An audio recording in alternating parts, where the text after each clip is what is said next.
everybody.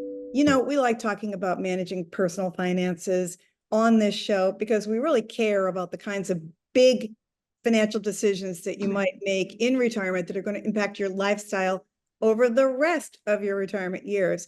So right now, I kind of want to focus on something because real estate wise, because we're living in this moment where, have you noticed, like, all asset classes right now, as we're recording this today, are up. Okay, you've got interest rates that are, pretty good on T-bills and CDs. You've got the stock market as we record this today, even gold and real estate prices. And as we head into the summer, this is continuing to be a hot market for sellers because there's demand that's kind of pent up from people who have been waiting on the sidelines to see if mortgage rates could fall. Now that that's not happened, let's consider, how they're looking at the next few months and how much pent-up demand there really is. And let's look at who's doing the selling, because according to Fortune magazine, 45% of all home sellers right now are boomers. And we also know that many boomers want to pass down their homes to kids that want to sell it now, or they might want to pass down their family homes to loved ones. So I thought we should spend some time today just kind of discussing the ins and outs of what your future heirs have to consider and what you're looking at in the real estate market right now. But first, though, 54% of boomers, this is a really cool statistic that I didn't know, actually own their homes free and clear. 54%, that's according to Redfin. And boomer parents, with adult kids, still own the big house with lots of empty rooms. They haven't downsized. So, I want to chat a little bit about downsizing. We've done that before, touch on that. And then I just want to talk about how the family home can be transferred, because there's two heirs, because the downsizing thing in this market, the big thing for me, Richard and Terry, is I look at, okay, if I were at that point where I really wanted to downsize, what are my options? I'm going to have to go buy another smaller place, but because prices are so high, am I really getting the benefit? So it's not like you're just going to make that decision quickly. What are your thoughts right now on what you're seeing with retirees in this real estate market? Richard, Terry? Well, I'll start. There's a few things that are going on. One is the numbers show that it's actually cheaper to rent than to own in many big cities in the country today. So I feel like when boomers are thinking about downsizing, they're not necessarily thinking about selling their home and then buying another one. Some are, and some are thinking about moving into an older adults retirement community. But some are saying, well, maybe I'll just keep the cash from the sale. I've made some money on my house. Home value prices have gone up about 50% since 2019. So a lot of people have made some money, and they may say, well, I think I'll just put it in the bank and rent. And so I think that's one thing people are considering. And then the other is for those who do want to buy, whether it's going to be buying a house or buying a condo, then they've got to look at, well, what can they afford? What are the property taxes going to be? Where's the place? That sort of thing. And so there are, it's a complicated decision, I'd say, for a lot of people. And I think that's why so many boomers would like to sell, but are a little nervous about selling right now and aren't selling. You love real estate, Terry. You have two homes. I mean, I'm kind of speaking out of turn here saying that, but are you thinking at some point about what you're going to do with your home? No, I think about a lot of stuff. You've heard me go on rants about long-term care and diversification in the stock market. I think we're having there's three different discussions when you're dealing with the family home. The first is the emotional one about whether your love for this home that has so many memories, whether you're willing to sell it, and where would you go? The second is the tax implications. Well, those are probably the two dividing lines. There's the financial side. Richard, you melded them both. But let's just stick, for instance, with the lifestyle side as opposed to the financial side. If we sort it out, maybe we could go through this. The lifestyle is, okay, I don't want to be here. I don't have to worry about the snowplow or the lawn mowing or the roof leaking or the property taxes going up. You can make intelligent financial decisions on maybe it's not a good idea to stay here, but the second decision is where would I go? And that's such a big decision. It's about, do I want to be near my kids? Do I want to be someplace warm? Do I want to be in that warm place in the summer when it's beastly hot? Could I have two? These are huge considerations, which I think all boomers are starting to wrestle with. The financial side is really important in this decision.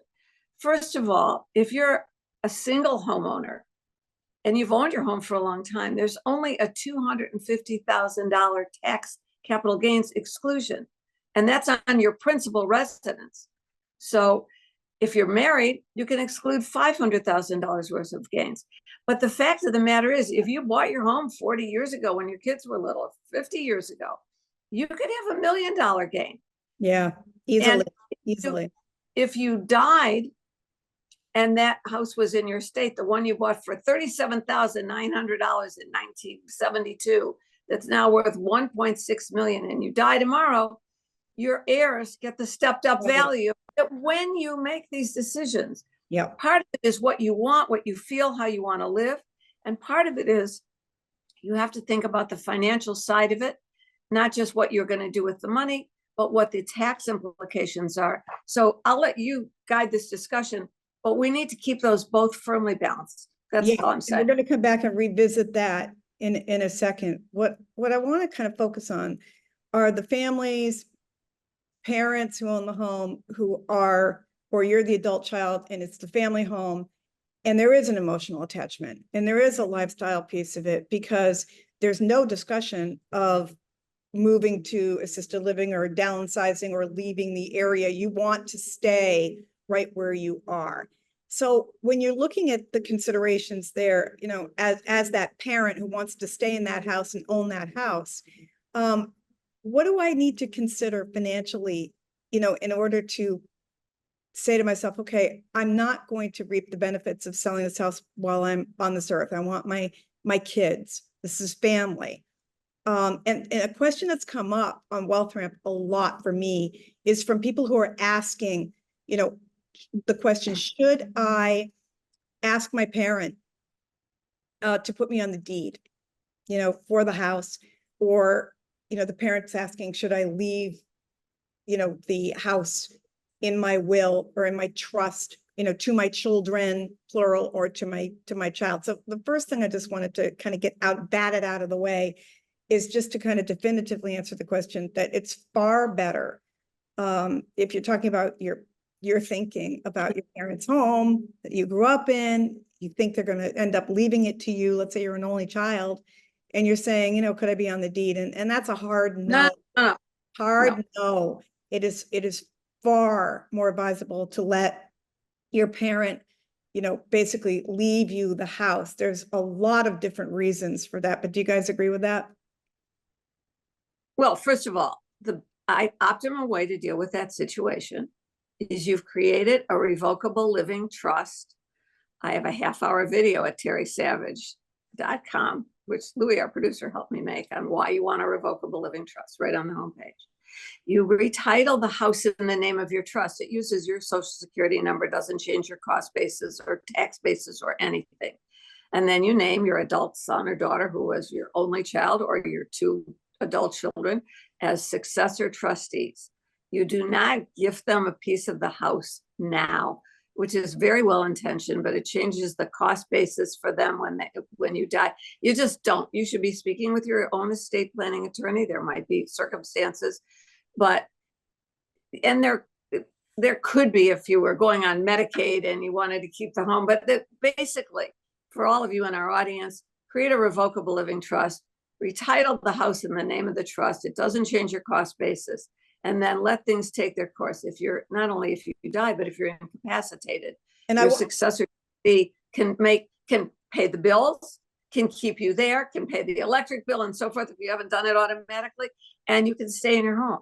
If you're incapacitated, you got to get a court to deal with that. So revocable living trust, retitle your house in the name of the trust. Right. It's I want to get to Richard in just one sec, but I just want to throw in that in terms of lifestyle, the other consideration away from the financial is, can you imagine the mess you'd make if you had you're the adult child and you're on the home with your parent, now you're a part owner in the house.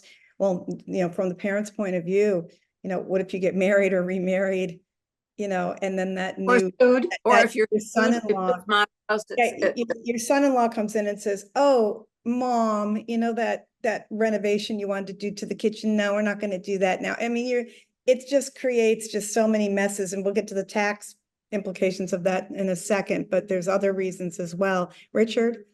Well, I agree with everything you both said. The other thing I guess I would mention is there's also cases where sometimes the adult child wants the house that they grew up in, that the parents still own, but the parents don't really want it anymore.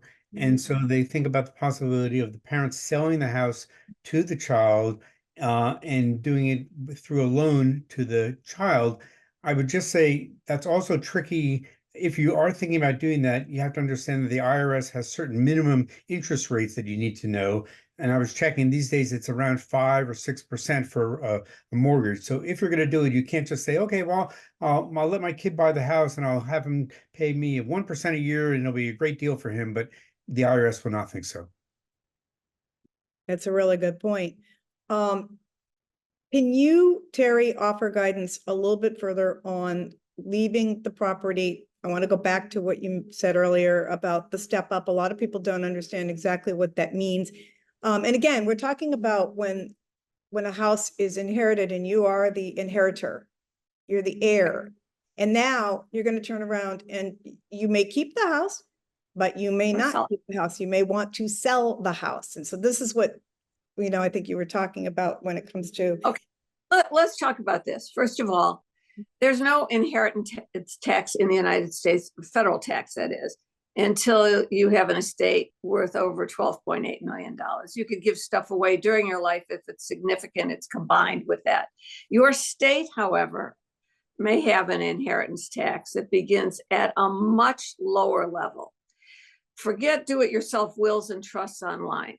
You need an estate planning attorney in your own state of personal residence to do your estate plan correctly. Not giving that kind of advice. I'm going to give you general view of this.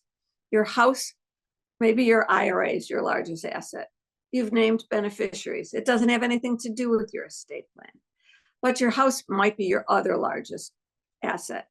And let's just say you have a very low cost basis because you live there for a long time. You can only exclude $250,000 a person, a joint return $500,000 for capital gains tax purposes. So you decide mom's very ill, but there's no point in selling it now and having her pay taxes while she's alive, and then we'll get what's left. Let her stay in the house or move into assisted living. If it's still her personal residence and she has the attention to move back there, then she'll get that. Then that's okay. You could maybe even, not renting it out, you wouldn't do that. But when she dies, the $1.5 million that you sell the house for is your cost. If she dies with the house being worth $1.5 million, the week after she dies, you get the realtor out there. We're going to list this for $1.5 million. It sells for $1.6 million. Your cost basis is the value on the date of death, $1.5 million, $1.6 million. There, you have no capital gains. And because it's all under 12.8 million, there's no inheritance tax. Fine. You get the whole value. Then you divide it up between, as her trust instructed, between all the grandchildren for college, whatever it is. So you don't want to sell a house that's appreciated a lot, because at death, under the current tax law, you get the stepped up value, the value as of the date of death. If you sell it within 6 months of the date of death, they're not coming back and saying, your cost was 1.5 and you sold it for 1.6. That's not even a huge. But you're not gains from the $72,000 original cost in 1975 or whatever it was. Yeah. So that really, don't transfer title to the house while your parents are alive in advance of an imminent death or within the next few years. You just wind up paying taxes on it. Yeah, so that's a critical thing. No. Yeah. Richard, can you think, I know you've had thoughts on, how boomer sellers, other ways that parents can help their children, buy homes or buy their home. Hey, wait, before you answer, I just read a great statistic. 40% of all first-time home buyers are financed by the bank of mom and dad to get a loan for the down payment. 40%. It was Zillow, I think that brought that out. Go ahead, Richard. Sorry. No, well, that's exactly right. And I think that's because, for one thing, home prices are very expensive for younger people who can't afford them. Mortgage rates are very high, around 7% these days. I was a little surprised to find that even adjustable rate loans are getting close to 7%. So it used to be there's a big difference by getting an adjustable rate loan for much lower rate than today's mortgage rate. That difference is not very large these days.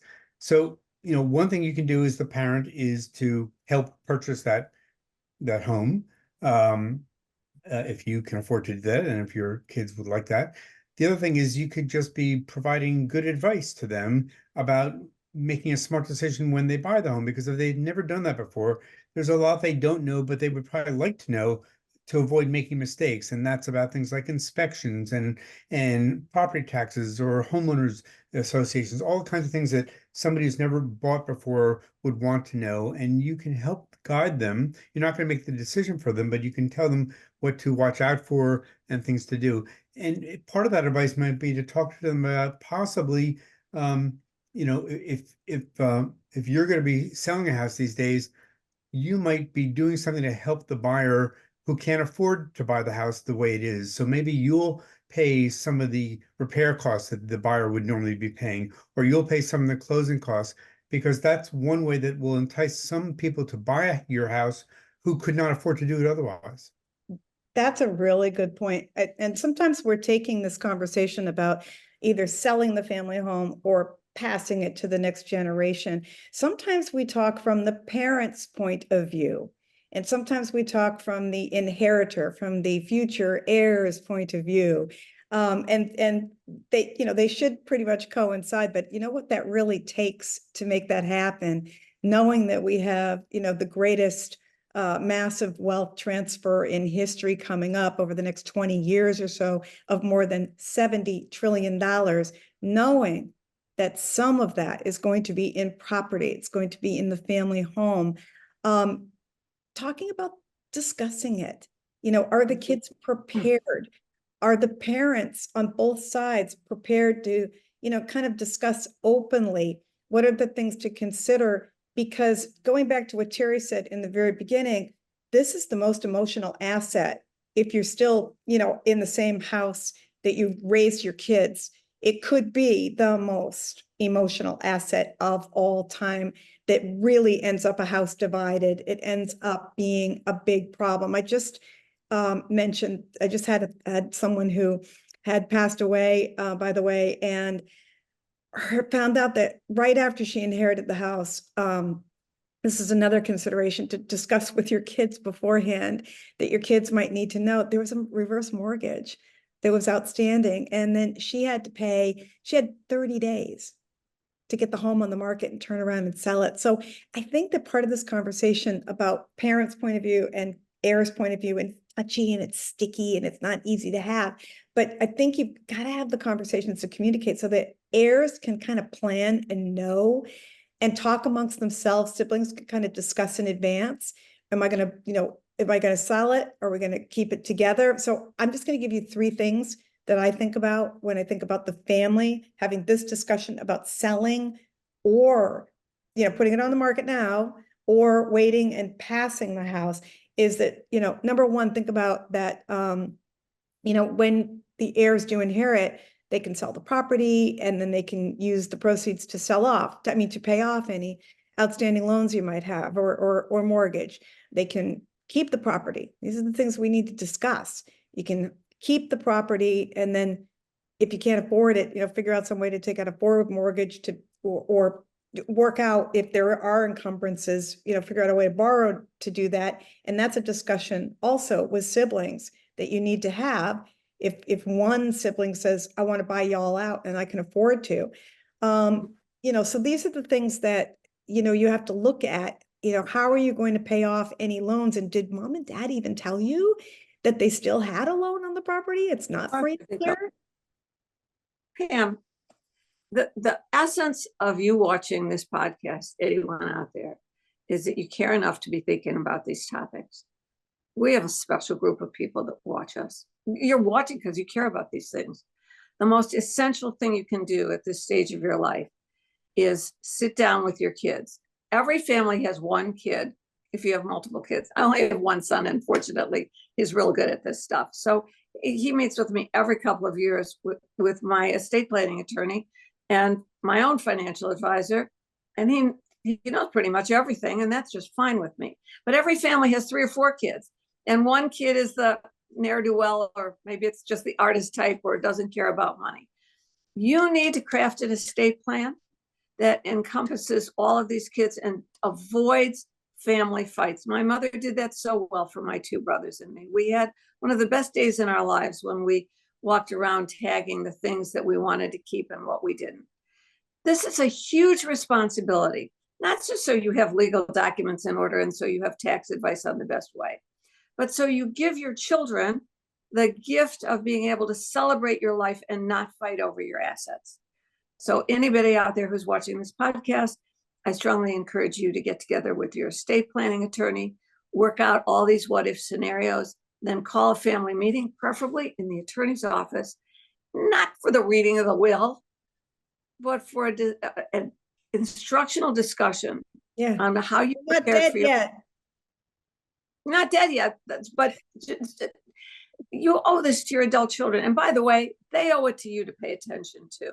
They don't, just as you don't want to do this, Mom, don't even talk about it. Mom, that's not going to happen to you. Hey, none of us is getting out of here alive. No exceptions. Yeah. So the better you plan for it, the better off both sides will be. Yeah. Richard, any closing thoughts on it? I don't know what else I could say after that. No, I think Terry said it well. Thanks.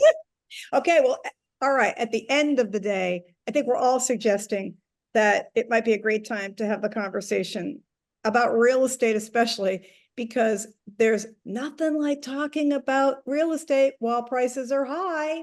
So that way, if you decide whether to sell or not, or you plan to let your heirs deal with your house, that will be their problem, that they will sell it and you'll be done with it. But I think that the most important thing is just getting together, having the conversation. And I'm thinking about this now because with prices high and so many boomers still owning their homes. So we'll have more in the show notes, but feel free to send us any of your comments, stories, and questions as well. And we will see you next time on Friends Talk Money.